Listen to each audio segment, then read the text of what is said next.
Hi everyone, my name is Emily Kearney and I am a dietetic intern here at ISU. So I am currently completing my dietetic internship and today I'm going to talk to you about the steps to become a registered dietitian. So right now I have pulled up the Academy of Nutrition and Dietetics 5 steps to becoming a registered dietitian. These steps can be found on eatrightpro.org. I'll share all these links at the end. So the first step, which you guys are all currently doing, is to complete a bachelor's degree and receive a verification statement from an ASCEND accredited program. So ASCEND is the Accreditation Council for Education in Nutrition and Dietetics. ISU does have an accredited program, so you're doing that right now.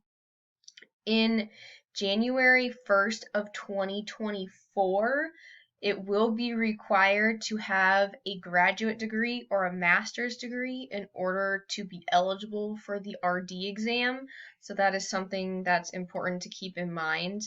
While you are completing your bachelor's degree, some really good things to be doing are getting involved on campus. I know that's a little challenging right now, but it's really good to be getting some leadership experience, trying to join clubs as you can.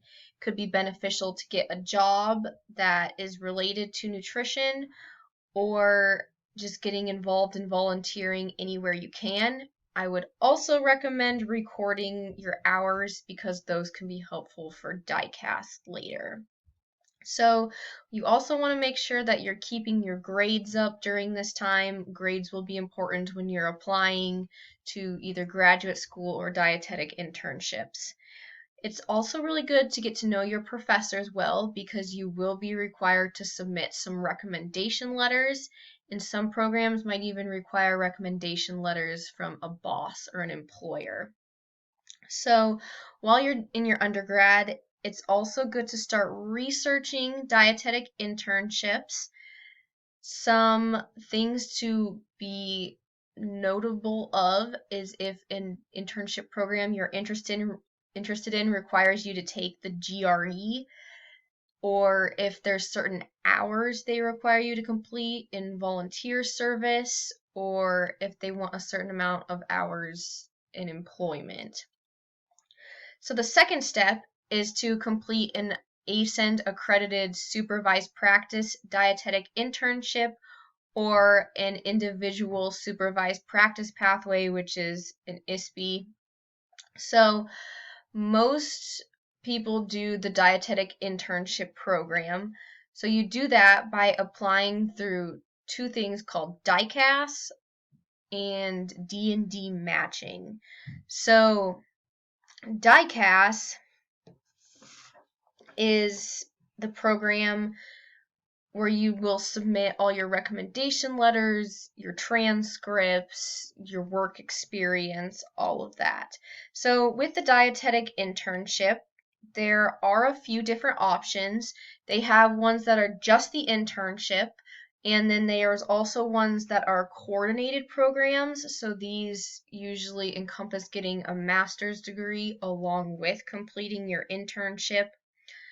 All internships are required to have a minimum of 1,200 hours, and these hours are allocated differently based on the program. So all programs will have clinical experience in like a hospital or maybe a long-term care facility, food service, which can again include a hospital or a school setting, or some sort of business setting, like some people here go to State Farm, stuff like that. And then a community setting, so that can be anything from WIC to extension to outpatient counseling. Different programs also have different emphasis, so some emphasize in medical nutrition therapy, some do clinical, some do research or pediatrics or geriatrics, some do community or leadership, public health, or food systems management. So a good way to start looking at programs is to use the Eat Right Pro .org has a bunch it's under accredited programs.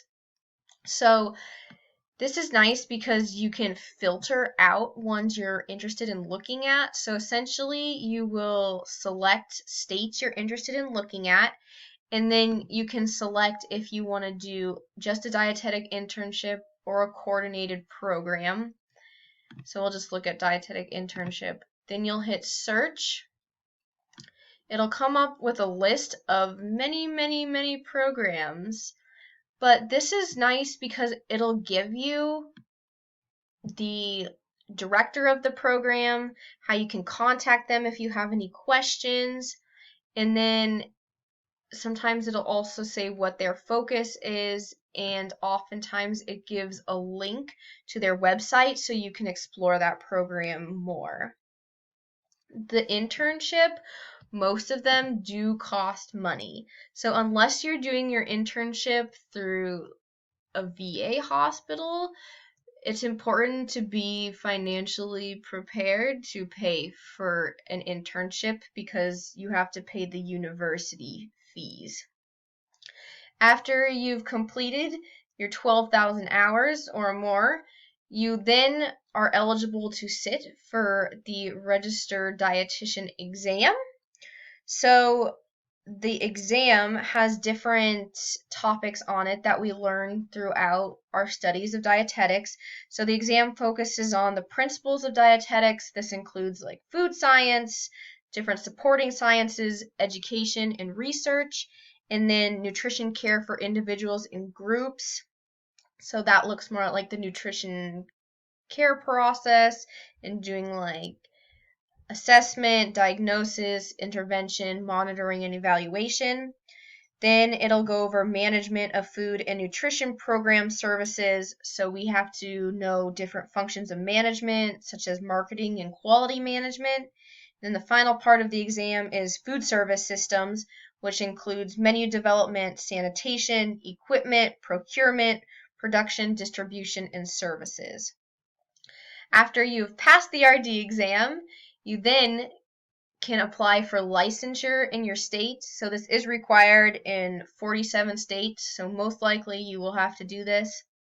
And then finally, in order to keep your licensure, you have to maintain continuing education. So these are called CDRs, and dietitians are required to complete 75 CDRs every 5 years. And one of those credits has to be in ethics. So essentially that breaks down to 15 credits a year. And this just helps make sure that we're staying current because nutrition is a science-based career, and we need to make sure we're providing the most recent, up-to-date, science-based answers to our clients and patients. So those are the 5 steps. If you ever have any questions, you can always email one of your professors, or I'm willing to answer questions. My email is eakear1@ilstu.edu. Good luck!